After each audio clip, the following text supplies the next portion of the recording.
হর হর মহাদেব। নমস্কার প্রিয় দর্শক বন্ধুগণ, মিথুন রাশির জাতকাদের আগামীকাল থেকে আপনার জীবনে নানান রকমের পরিস্থিতির মুখোমুখি হতে চলেছে। আপনার জীবন তছনছ পর্যন্ত হতে পারে, পরিস্থিতি এমনটাই জটিল রয়েছে। কিছু ক্ষেত্রে ভালো ফলও ঘটবে, বেশ কিছু পরিবর্তন ইতিমধ্যে ঘটবে আর কি আপনার জীবনে। কিছু জায়গায় ভালো থেকে খারাপ হবে, খারাপ থেকে ভালোও হবে। তো এই যে পরিবর্তনগুলো ঘটতে চলেছে আগামীকাল থেকে, অর্থাৎ 20 ফেব্রুয়ারি থেকে, তো মিথুন রাশি জাতকদের জন্য তাই আজকের এই ভিডিও অত্যন্ত গুরুত্বপূর্ণ। ভিডিও না কেটে না স্কিপ করে সম্পূর্ণ দেখার চেষ্টা করবেন।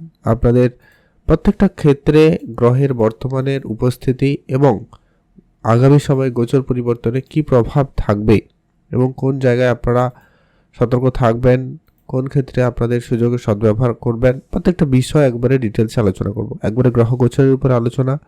আজকের এই আলোচনা সম্পূর্ণ চন্দ্র গোচরের উপরে আলোচনা।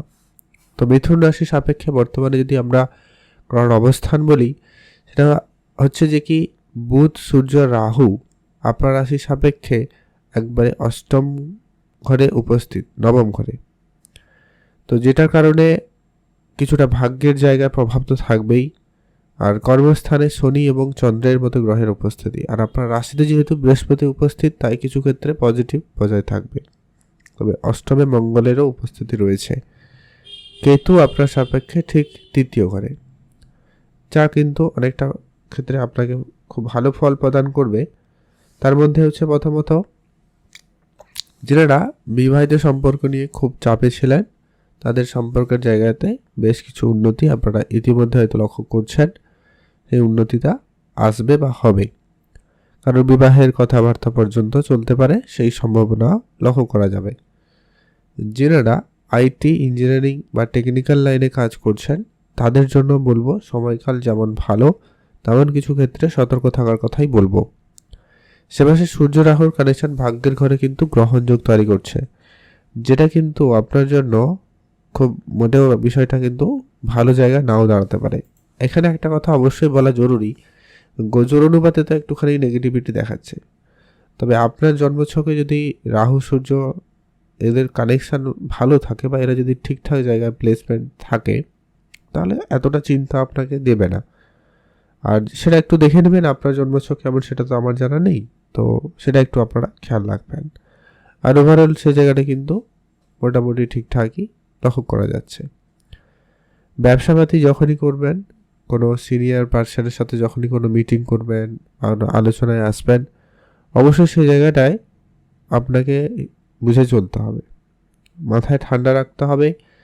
আর সিনিয়রদের সাথে কোনোভাবে যাতে ঝামেলা না হয়, সে বিষয়টা আপনাকে কিন্তু খুবই গুরুত্ব সহকারে ম্যানেজ করতে হবে। আর কাজের জায়গায় অনিচ্ছা বাড়বে, কাজকর্মের ক্ষেত্রে কিছু ভুলভ্রান্তি হতে পারে। বিশেষ করে আগামী 2-3টা দিন আপনি কাজের ক্ষেত্রে কিছু ভুলভ্রান্তি লক্ষ্য করতে পারেন, বা কাজের জায়গায় মন বিচলিত হওয়া বা মনোযোগ না থাকা, এরকম বিষয়টা থাকবে। কারণ চন্দ্র শনি একসাথে কানেকশনটা হচ্ছে, যেটা কিন্তু একটুখানি সমস্যাদায়ক হয়ে থাকে। আর সেইভাবে আপনার চতুর্থ ঘরে কিন্তু প্রভাবটাও থাকবে, তাই আপনাকে আপনার মায়ের দিকটা খেয়াল রাখতে হবে। মায়ের সাথে সম্বন্ধ ভালো রাখুন, মায়ের সাথে আপনার যতটা সম্ভব সময় কাটানোর চেষ্টা করতে পারেন। এতে কিন্তু আপনার চন্দ্র ভালো থাকবে এবং আপনাদের জন্য সময়কাল অনেকটা বেটার হবে। জমি জায়গা সংক্রান্ত কোনো কাজকর্ম আপনারা এই সময়কালে না করাই ভালো হবে, সেটা আপনারা একটু এড়িয়ে চলুন। প্রপার্টি কেনা বেচা এই ধরনের বিষয় আর কি, এগুলো একটু কম করুন বা কমিয়ে রাখুন। কনস্ট্রাকশনের কাজ যদি অলরেডি চলছে তাহলে ঠিক আছে, যদি শুরু করার প্ল্যান রয়েছে তাহলে বলবো 2-4 দিন অপেক্ষা করুন, তারপরে শুরু করবেন, ভালো ফল পাবেন। মঙ্গল অষ্টমে রয়েছে, গাড়ি চালাবেন সতর্কতার সাথে। দেখুন, মঙ্গল উচ্চ অবস্থায় রয়েছে, উচ্চ অবস্থায় থাকলে বিষয়টা কিন্তু অনেকটা পজিটিভ। তবে আপনার হিসাবে অষ্টম ঘরও হচ্ছে, তাই অবশ্যই বলবো জন্মছক বিচার করা তো জরুরি।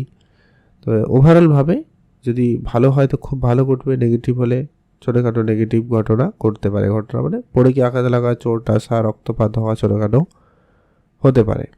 আর ভালো হলে পুরনো কিছু প্রাপ্তি করতে পারে, পুরনো পৈতৃক সম্পত্তি বাগেরা আপনি কিন্তু পেয়ে যেতে পারেন, বা শ্বশুরবাড়ির কোনো সম্পত্তি বা তাদের কাছ থেকে আর্থিক সহযোগিতা এটাও পেতে পারেন। সেই জায়গায় সম্ভাবনা খুবই ভালো রয়েছে। আপনার পুরনো বেশ কিছু ইনভেস্টমেন্ট অর্থ আপনাকে রিটার্ন দেবে।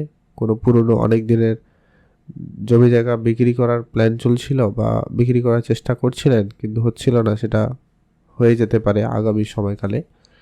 তো এই ঘটনাগুলো কিন্তু ঘটবে, বেশ কিছু খারাপ থেকে ভালো, ভালো থেকে খারাপ কিছু ঘটনা ঘটবে। তবে আপনি আপনার পিতার সাথে খেয়াল রাখুন সম্পর্কের জায়গাটা, পিতার হেলথের দিকটা গুরুত্বও রাখবেন। ভাগ্যের উপর নির্ভরশীল এমন কাজকর্মের ক্ষেত্রে আপনাকে বলবো সতর্ক থাকতে, সম্পূর্ণ ডিপেন্ডেন্সি এড়িয়ে চলুন, সেটাই আপনাদের জন্য ভালো হবে। তো সে বিষয়ে আপনারা অবশ্যই গুরুত্ব রাখবেন। আর আপনারা যারা প্রপার্টি রিলেটেড কোনো ব্যবসা করে থাকেন অলরেডি, তাহলে বলবো প্রপার্টির জায়গায় অবশ্যই ধ্যান রাখবেন। প্রপার্টির ক্ষেত্রে আপনারা অবশ্যই বুঝে চলার চেষ্টা করুন, ভালো হবে। সমস্ত কাগজপত্র আইন ওকালতির জায়গাগুলো দেখে রাখুন, তাহলে কিন্তু ভালো হয়। যারা অনলাইনে কোনো ব্যবসা শুরু করেছেন বা করতে চান, করতে পারেন। তবে শুরুর দিকটা যদি নতুন শুরু করেছেন বা করছেন, তাহলে বলবো ধৈর্য রাখুন। আর এটা তো যেমন কমন বিষয়, সেই সঙ্গে সঙ্গে আপনার সাথে কিন্তু প্রতারণা হতে পারে। পার্টনারশিপ যদি ব্যবসায়ী ধরনের কোনো কিছু শুরু করেছেন, খুবই সতর্কতার সাথে চলবেন। আর সবাইকে চোখ বন্ধ করে বিশ্বাস করাটা যাবে না, এটা একটু ধ্যান রাখুন। আর আপনার মেন্টাল হেলথ আপাততভাবে একটুখানি মাঝে মধ্যে প্রেশারে আসবে, আর ওভারঅল ঠিকঠাকই লক্ষ্য করা যাচ্ছে।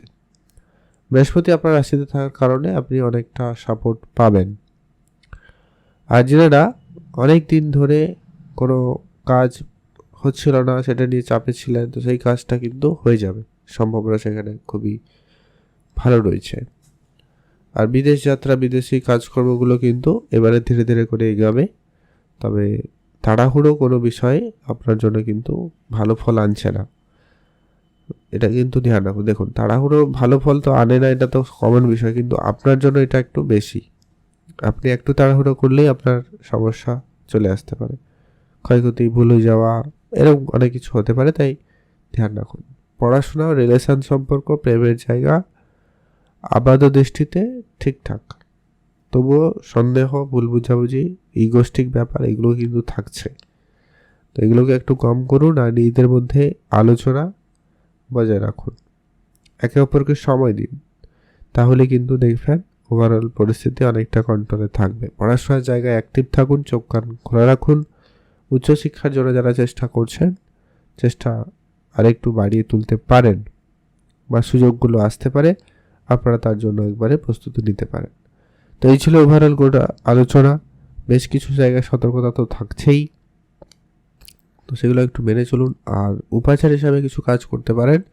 সূর্যদেবকে অবশ্যই জল অর্পণ করবেন, পশু পাখিদের খাওয়াবেন, আর কিছু যদি পারেন দান ধ্যান গুরুত্ব রাখতে পারেন। আর মহাদেবের নাম তো অবশ্যই জপ করবেন, তাহলে ভালো ফল পেয়েই যাবেন।